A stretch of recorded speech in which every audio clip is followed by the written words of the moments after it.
তারপরে আর সঙ্গে আমি বলে দিচ্ছি আমাদের সৌভাগ্য যে কাকিমাকে নিয়ে এসছে, যে এত দিনের প্রতীক্ষার পরে প্রায় 3-4 বছর পরে কাকিমাকে নিয়ে এসছে, আর সঙ্গে বৌদি রয়েছে। বারে আসেনি, আজকে আসছে। আমরা আজকে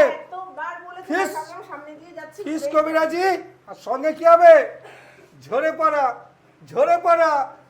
পড়া সেই রানবিরালি, যেটা সিজিদার পেজে 200 মিলিয়ন হয়েছিল, সেই রানবিরালি খাওয়ানো হবে। চলো এটা কাটিং করো।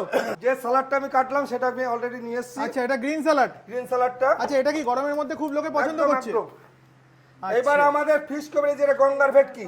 দেখো, এই হলো গঙ্গার, আমরা বলেছি যত জায়গায় খেয়েছে, ও এই হলো মাছ, চলো পুরোটাই মাছ। এই যে চলো একটু কেটে তুমি খাইয়ে দাও। একদম মোমের মতো।